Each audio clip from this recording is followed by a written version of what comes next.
Okay, here's another example. In this case, we're going to do the high dive twisting backflips. Kind of like a, I don't know what you call them actually, technically half twist or something like that. But you can see she's twisting as she goes. Let's see. And that's because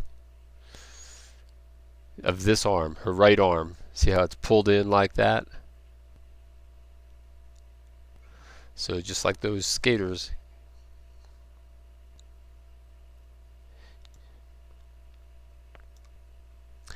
And it helps create the twist, right? So got it from a couple angles. There it is, pulled in there. Yikes. We'll go on the inside, let's see. And there you can see it pulled in.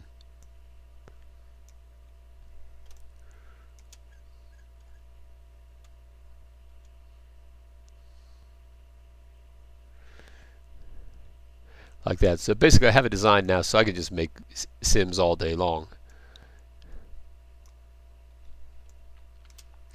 But I won't for now because I have to finish the model. In fact, you can see on this, you can see little things like, well, at least for me, I don't know if it's obvious to you, but for me it's very obvious. Like there, you can see that heel right there, how much work that heel needs to be. That heel is way too big, I can tell. In fact, she doesn't even have bottom of the feet yet on there. But the real reason that I'm picky about trying to optimize these models, I want them to look really good, but I'm really trying to keep the polygon count down to about 25,000 polygons is the max I think I can push, because for these virtual reality headset environments coming up, I've heard some of the conferences on it, and one of the things they emphasize most is frame rate.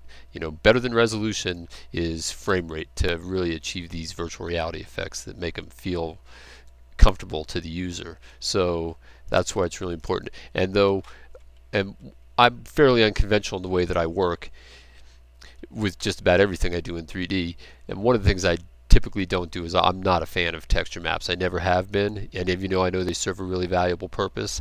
I don't like the way texture maps look, so I don't really build my models for texture maps. Sometimes I do with where you can split the seams the way you want, but if I can get away without texture maps, I can. In fact, I try and make these models look good without, in this case, there's no eyebrows and there's no makeup and there's, you know, minimal hair on this, so there's a lot of things are wrong on this model. But if you can make them look halfway decent before putting all those extra details and texture maps in, then you're off to a fairly decent start on it. And this is nice. I'm just cycling through the keys here to make them work, to make her work in reverse. Let's see.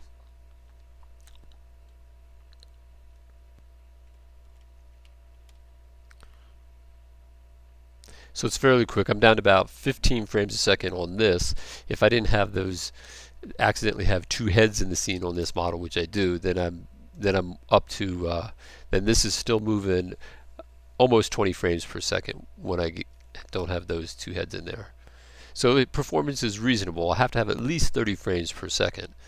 So I'm counting on the fact that if I can keep it under 25,000 polygons, and by the time I can afford a new computer with a new graphics card or true graphics card, then I ought to be up to a reasonable speed. So probably no more than one or two characters in a scene when I, you know, for a close cut on a camera as I do things.